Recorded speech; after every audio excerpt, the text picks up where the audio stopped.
Halo semuanya, perkenalkan, aku Tarisa Kamilia, mahasiswi dari Universitas Pembangunan Nasional Veteran Jawa Timur yang mengikuti program MSIB Kampus Merdeka batch ketiga. Di video kali ini aku ingin berbagi pengalaman selama mengikuti program tersebut sebagai peserta studi independen bersertifikat, khususnya pada track Data Science di Startup Kampus. Sebelum memberikan pengalaman sebagai peserta pada program MSIB Kampus Merdeka, sebenarnya apa itu program MSIB Kampus Merdeka?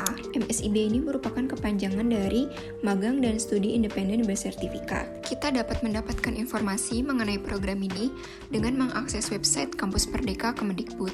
Salah satu informasi yang bisa kita dapat yaitu mengenai tujuan adanya program MSIB Kampus Merdeka ini. Kampus Merdeka adalah bagian dari kebijakan Merdeka Belajar oleh Kementerian Pendidikan, Kebudayaan, Riset, dan Teknologi yang memberikan seluruh mahasiswa kesempatan untuk mengasah kemampuan sesuai bakat dan minat dengan terjun langsung ke dunia kerja sebagai langkah persiapan karir. Salah satu program MSIB Kampus Merdeka yang juga saya ikuti adalah studi independen bersertifikat.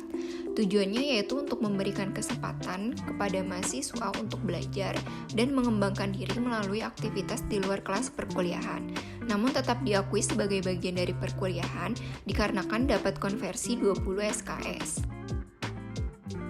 Saya mengikuti studi independen di Startup Kampus, di mana Startup Kampus ini merupakan pelatihan daring bersertifikat untuk mempersiapkan individu dengan kompetensi sebagai pengembang bisnis digital atau pendiri startup. Startup Kampus memiliki 4 track pembelajaran, yaitu The Founder, UI UX Design, Data Science, dan Artificial Intelligence. Di sini saya mengikuti track Data Science. Startup Kampus memberikan persiapan untuk menjadi data scientist dalam 5 bulan yang dibimbing langsung oleh para ahli data. Startup Kampus membagi materi menjadi 5 bagian. Yang pertama ada Introduction Data Science and Getting Data Ready, di mana pada materi ini kita berkenalan dengan data science dan data discovery hingga memahami pentingnya data science. Yang kedua ada Data Storytelling. Pada materi tersebut, kita melakukan pengenalan bahasa pemrograman SQL dengan melakukan praktik dan belajar cara menyusun atau membentuk visualisasi data. Yang ketiga, Reproducible Research atau Insight as a Code, di mana pada materi ini kita melakukan pengenalan Python dengan melakukan praktik dari dasar, lalu melakukan transforming data hingga merging data. Yang keempat ada Understanding Data. Di sini kita belajar statistik, yaitu mempelajari jenis-jenis data hingga A/B testing. Yang terakhir yaitu Machine Learning Technique. Di sini kita mempelajari konsep machine learning, unsupervised learning, popular frameworks, dan hyperparameter tuning.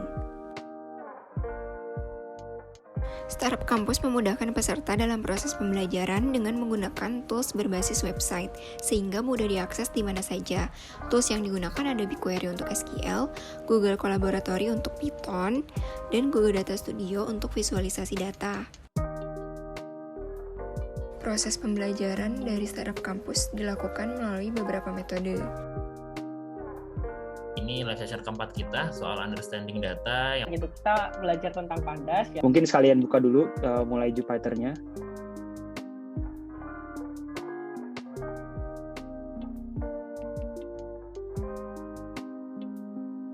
Mulai aja ya mentoringnya. Mungkin tapi dalamnya kalian masukin variabel tertentu gitu. Bakal satu ini dia ordernya udah 18 kali nih.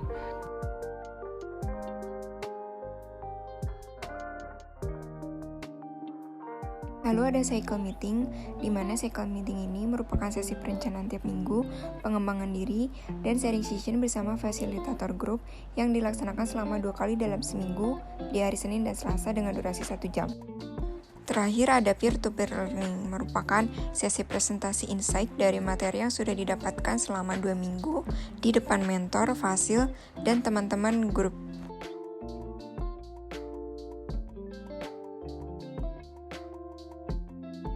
Selain belajar, Startup Kampus mengadakan Panday sebagai bentuk pendekatan antara peserta dengan mitra yang biasanya dilaksanakan untuk memperingati Hari Nasional.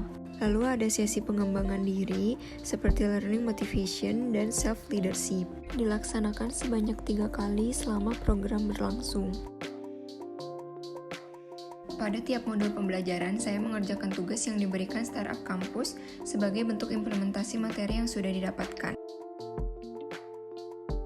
Selain dari adanya tugas sebagai penerapan materi, ada final project yang perlu diselesaikan oleh tim dengan memanfaatkan seluruh materi yang telah didapatkan. Durasi pengerjaan final project berlangsung selama 1 bulan. Pada tiap minggunya, progres final project disubmit pada form sebagai weekly report dari tiap tim berupa PowerPoint dan link Google Colab. Hasil pengerjaan final project selama 1 bulan dituangkan ke dalam PowerPoint yang nantinya akan dipresentasikan di depan para mentor sebagai nilai akhir dari program studi independen data science di Startup Kampus. Seperti namanya studi independen bersertifikat, pada akhir program, peserta akan mendapatkan sertifikat berhasil mengikuti program hingga akhir.